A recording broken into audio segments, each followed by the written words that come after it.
Pulso económico que, como siempre, empezamos echando la vista atrás a ver qué tal le ha ido a nuestro IBEX, al IBEX 35. Hoy, al final, 0,04 positivo de avance, nada, muy poca cosa.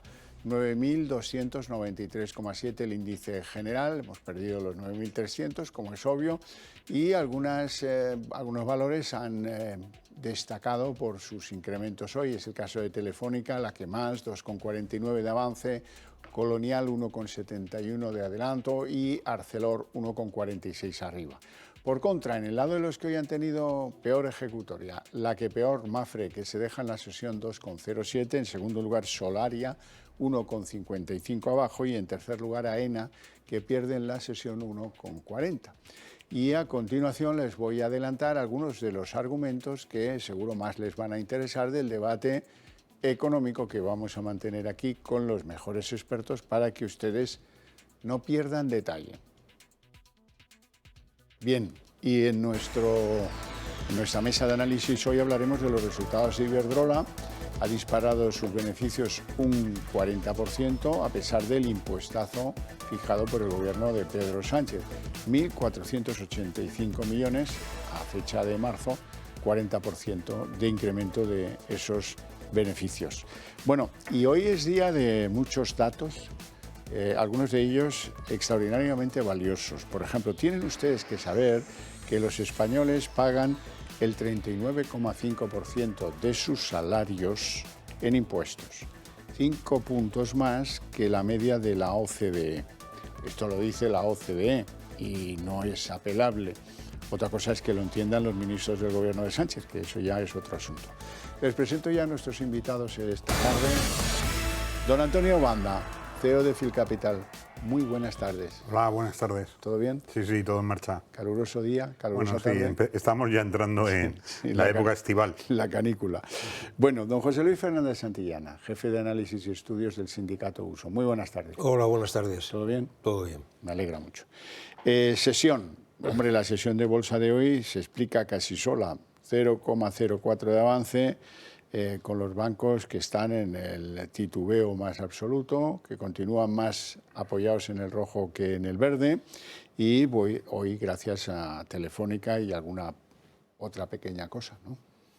Bueno, hemos empezado la jornada bastante complicada, abajo, sí. Casi hemos perdido el 9.200 y luego ha empezado a recuperar y yo creo que sí, después de Telefónica y Iberdrola también ha sido como han animado el mercado y hemos acabado en plano, pero realmente también hemos estado casi 100 puntos por encima, o sea que ha habido un día volátil, vuelve a haber poco volumen, pero la realidad es que no está muy claro el sentido todavía de hacia dónde tiene que coger el mercado, viendo sobre todo esta parte de las compañías en la que están dotando, y lo están diciendo todos en las presentaciones del primer trimestre, están dotando los impuestos que les ha cargado el gobierno, pero están intentando también que esos impuestos pues estando recurridos, pues no tengan que acudir, lo que significaría, en el caso de que la justicia vaya en su favor, tener incrementado en una importante cantidad esos beneficios que han presentado.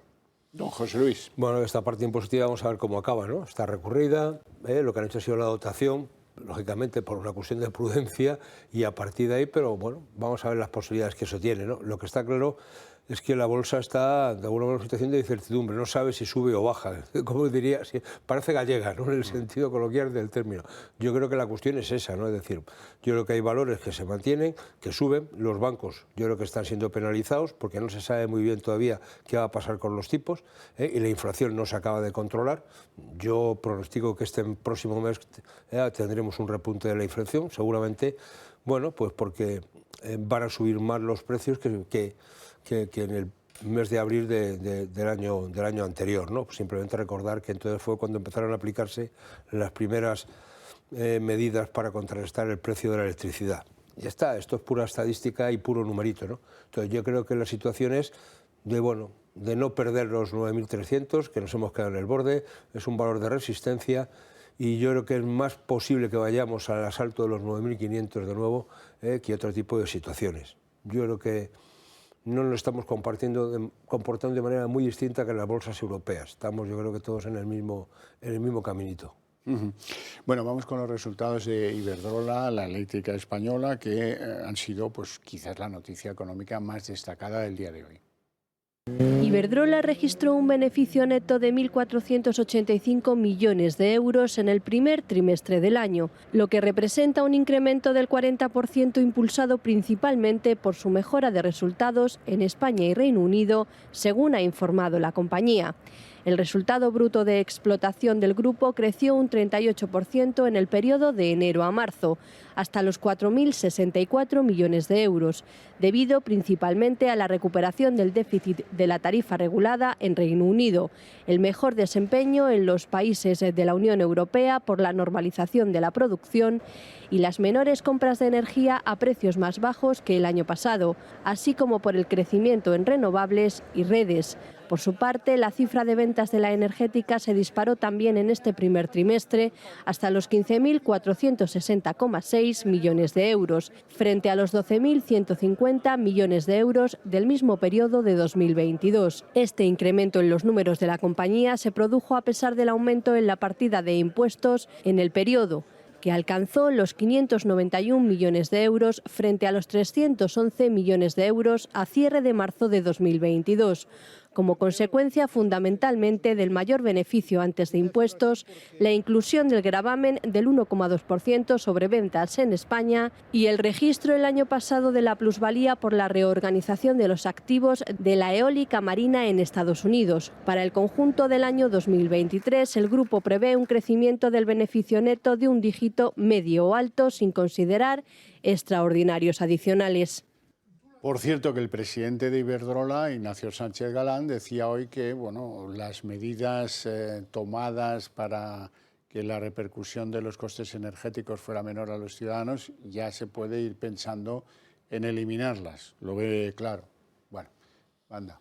Sí, o sea, yo creo que Iberdrola lo que parece es que esos ajustes que ha hecho en los gestores, el pensar en deshacer posiciones en activos que no son interesantes, que no son principales para su negocio, en hacer un buen ajuste del margen, ¿no? A pesar de muchas piedras que le han puesto en el camino, sobre todo porque también ha entrado aquí el coste de la energía, la ocupación de Ucrania el año pasado con los comparativos con este año, esa serie de cosas que son la base de la compañía, pero lo que vemos es que ha salido capaz de presentar unos resultados porque ha incrementado de forma importante su negocio, especialmente en España y también en el Reino Unido, porque en Reino Unido ha tenido unas oportunidades superiores a las que ha tenido en España, ¿no? Porque en España yo creo que no le han permitido dar todo lo que puede y lo tendrá ahí preparado, ¿no? Y sobre todo los ajustes y las ventas también, y los ajustes en producción y las ventas de las compañías nos lleva a unos resultados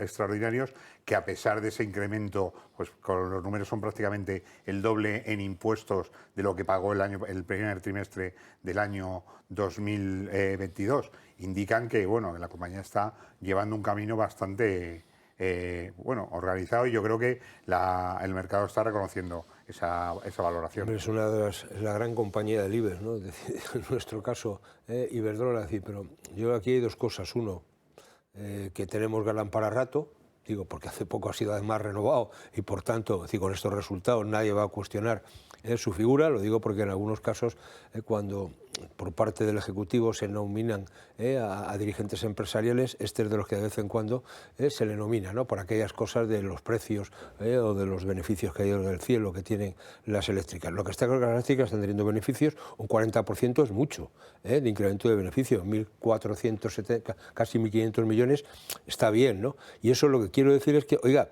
a lo mejor se puede hacer algún ajuste en este sentido, ¿no? Yo no digo que no ganen. Si ganan un poquito menos para que los demás podamos vivir un poquito mejor y que la gente que va un poco asfixiada para pagar la factura eléctrica y sobre todo la del gas, es decir, que a mí a veces hablamos mucho de la tarifa, de lo que nos cuesta la tarifa de la luz, pero hablamos poco de lo que cuesta la tarifa del gas. Yo, la gente que conozco, está siendo mucho más gravoso pagar la factura del gas que la de electricidad, y de eso hablamos muy poquito.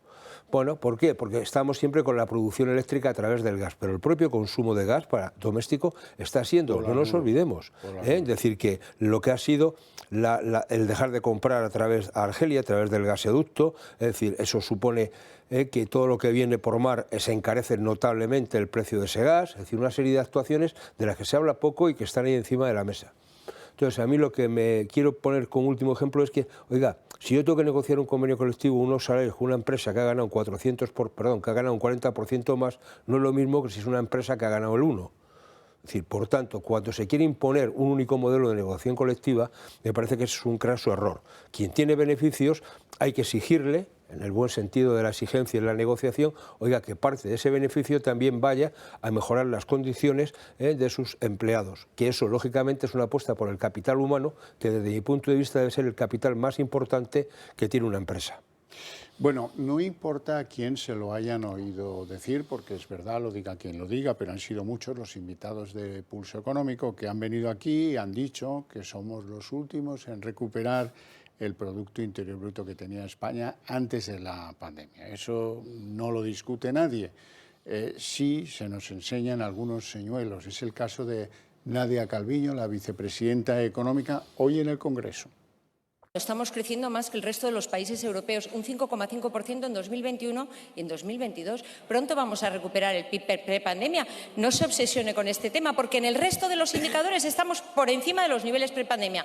Es más, estamos recuperando los niveles previos a la gran crisis financiera.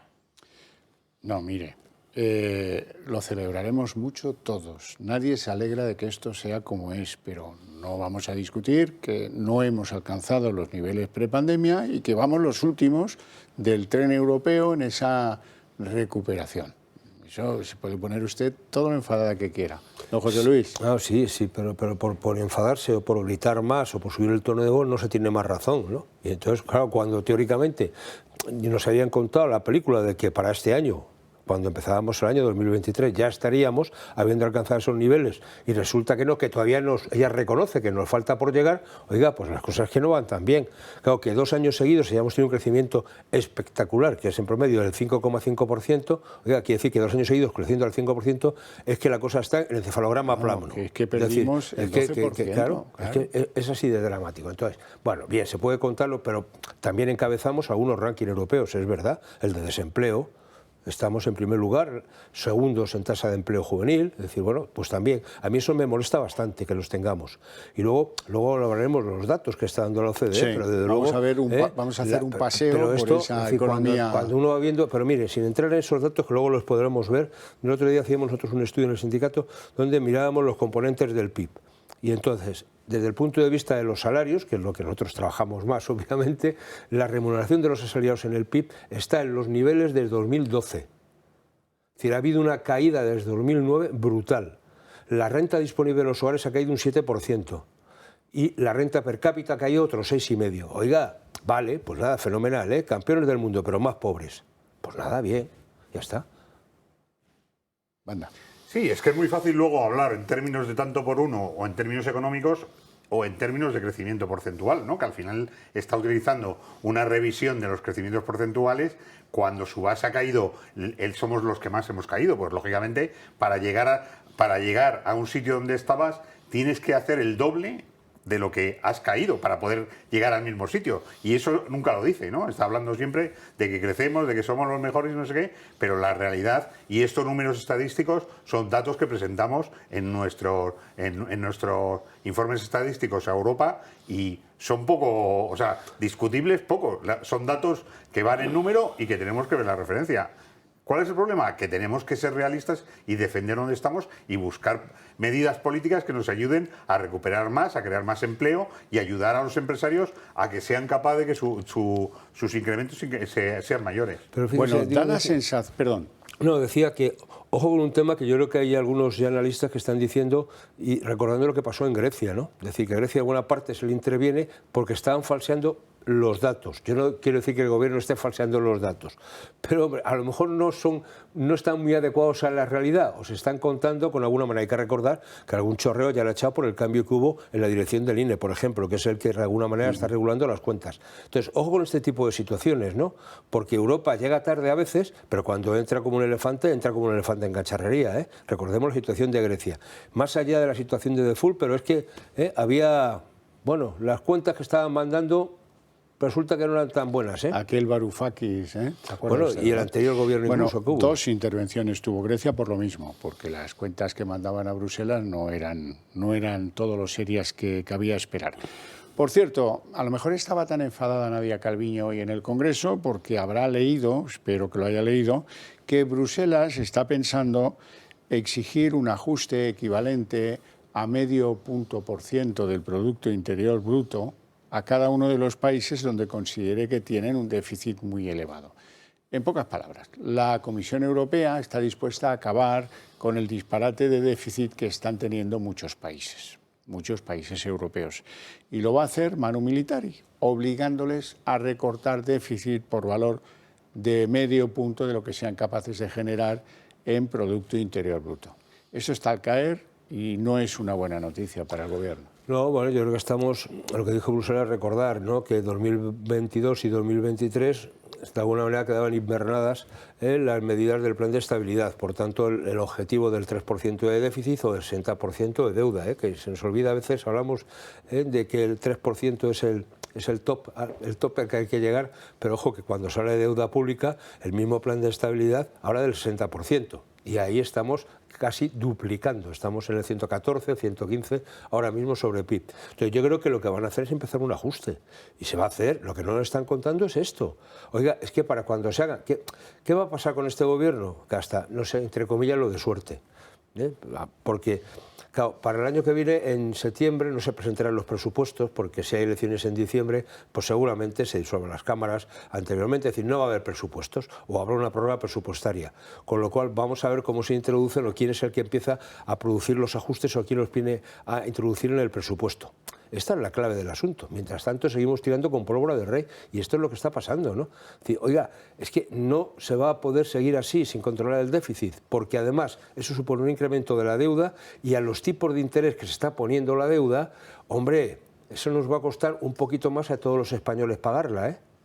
Por cierto, hoy todos son malas noticias para el Gobierno. Declaración que hace Nadia Calviño o María Jesús Montero, pues la desdicen las estadísticas, a veces del Banco de España, luego les cuento, a veces de la OCDE. Este es el caso de las estadísticas de la OCDE, que hoy no tienen ningún interés en estar en contra de Sánchez o a favor de Feijóo, no. Dicen que los españoles pagan el 39,5% de sus salarios para satisfacer los impuestos que les son obligatorios, 5 puntos más que la media del conjunto de la OCDE. Y esto, pues claro, ha llegado en el momento en el que la señora María Jesús Montero presumía hoy en el Congreso de que el Gobierno de España es el que más ha rebajado los impuestos a los españoles. Tremendo. Bueno, lo voy para presumir porque han sacado un decreto, como siempre, del prisa y corriendo para los agricultores, que está la cosa un poco complicada en el campo, ¿no? Por ahí aquello no solamente de la sequía, sino del precio del gasóleo agrícola, etcétera. Bueno, ahí va a haber una bajada impositiva real para este colectivo, estupendo, pero real, eso no es generalizado. Pero pequeña. Pero pequeña, ¿no? Pero 5% bueno, oye, de las deducciones. Bien, pero bueno, bien, ya está. O sea, para salir en la tele y decir estas cosas de que bajas impuestos queda muy bien, estupendo, ¿no? Pero vamos a ver, el tema de fondo de la OCDE son dos cosas o tres. Uno, es decir, ese 39,5% del salario es sobre impuestos a IRPF y cotizaciones sociales, que no se nos olvide. Que no se nos olvide que este año estamos pagando un sobrecoste en cotizaciones sociales, tanto por parte de la empresa como por parte del trabajador, fruto de ese mecanismo de equidad intergeneracional y esos acuerdos que llega a Escrivá para cuadrar teóricamente las cuentas de las pensiones a base del dinero del contribuyente una vez más. O sea, no solamente ya cotizamos, sino que vamos a sobrecotizar. Y eso se va a duplicar también, con lo cual cara al futuro ese incremento va a ser. Esta es la media, el 39,5. Si uno se va por dando una vuelta por comunidades autónomas y en función de los salarios un poquito más altos que la media, estamos hablando de niveles impositivos que rondan y en algunos casos pasan el 50%, ¿no? Si hablamos de comunidades autónomas como Cataluña, sí, ¿no? sí, hombre. Entonces dice, oiga, Pero pasan, está bien, ¿no? Pero pasan de largo. Pero Entonces muy a de mí me largo. parece que en este tema lo que hay que hacer es ser un poco más, yo diría, más sociales y un poco más progresista, y es, oiga, al menos deflacte usted la tarifa del impuesto para que me siga pagando proporcionalmente lo mismo. Ya no le digo que me lo baje, sino simplemente defláctame la tarifa para empatarla con el coste de precios. Y luego, otra cosa que dice el informe, que no es menor y que se ha hablado menos, pero también en algún medio ha salido, es cuando habla de que España es el país donde los salarios han perdido mayor poder adquisitivo. Y habla de que el IPC, que se ha ido por encima del 8,4, se fue al 8,4, la subida media en los convenios estuvo en torno, los salarios subieron en torno al 3,1, hay una pérdida real de los salarios netos en España de más de un 5%. Bueno, pues eso es una broma, ¿eh? Es decir, con eso, con menos salario, con menos renta disponible, con menos renta per cápita, como lo quieran mirar ustedes, con IPCs que están yendo en las cosas básicas por encima del 16, los alimentos, pero algunos productos de esa bolsa están por encima del 30 y algunos del 50, qué difícil es hacer la cesta de la compra, qué difícil es llegar a fin de mes. Venga. Sí, lo hemos visto en todos los lados. O sea, lo primero, la inflación solamente cuenta para los lados que el gobierno quiere contar y no ha aplicado a todos los donde tiene que aplicarse, que efectivamente le ayuda al que tiene que pagar los impuestos.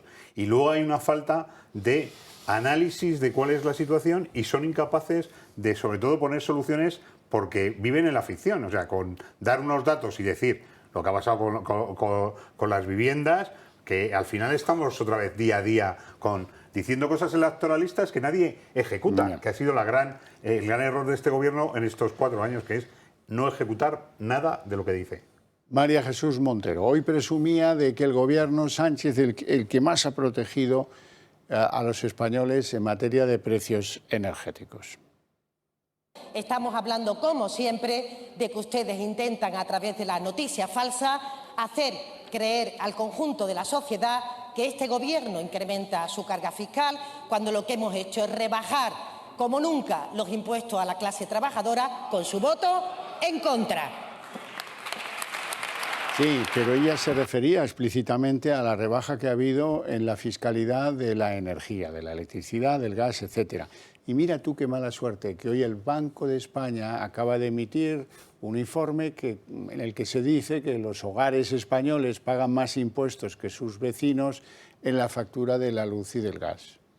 Es que claramente, o sea, tenemos una serie de impuestos en esos dos recibos que está fuera de comparación. En Europa no existe ningún tipo... Por no hablar de los combustibles. Claro, y de los ajustes y de cómo eso se ha ido incrementando, cómo no se ha informado y cómo nos encontramos al final que la mayor parte de lo que pagamos en luz y gas viene del lado de los impuestos añadidos a ese propio consumo. Así, desde luego, no podemos sacar pecho. Pero es que yo creo que todo el mundo, seguramente si no lo hacen, deberían de hacerlo, es cuando llega la factura de luz del gas, ver esa tartita que pone en la segunda cara de la hoja, donde pone cómo se reparte esa factura que te están cobrando en función de los distintos componentes de la misma, ¿no? Y más de la mitad de la factura son impuestos. Ya está, entre peajes, impuestos, impuesto tal, a la producción, a no sé qué, bueno, historias. Oiga, ahí sí que puede usted actuar, porque los impuestos los pone el gobierno, no los pone otro, o sea, por eso se llaman impuestos. Entonces, me parece que ese tipo de cuestiones, y luego que alguna de las medidas del gobierno está muy bien, pero que las pagamos los demás. Es decir, cuando yo veo la factura mía del gas, que estoy pagando un tanto por ciento precisamente por el tema del tope. El tope gasístico, es decir, en la factura aparece una cantidad que pagamos todos. Oiga, así está bien, no sé, yo también tomo medidas, pero si las paga otro ya es la pera limonera, ¿no? Entonces aquí hay mucho de pera limonera.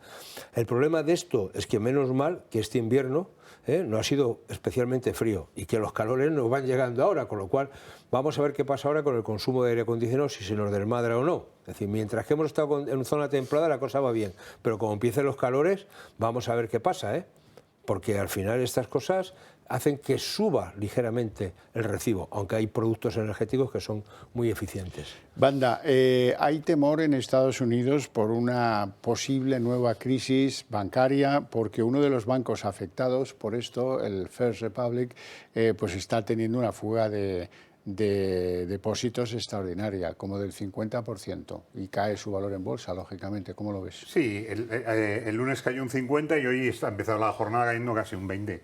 ¿Qué ocurre? Que es la parte de esos bancos en los que la Reserva Federal denomina medianos y pequeños, que no tienen ninguna defensa desde la propia Reserva Federal, es decir, salen sus depósitos y todavía no se ha hecho un mensaje claro para decir que esos bancos no van a tener o que van a tener asistencia en el caso de que se reduzcan esos depósitos, pero mientras que sigan saliendo, pues poco hay que hacer, ¿sabes? Cuando hay una crisis como esta, hay que tomar las medidas necesarias para que el inversor o el depositario deje de hacerlo. Hombre, que los 16 principales bancos norteamericanos invirtieran 30.000 millones en este banco debiera ser pues un criterio a tener en cuenta para los depositantes. Pero claro, la libertad está ahí y es para todos, en Estados Unidos por lo menos.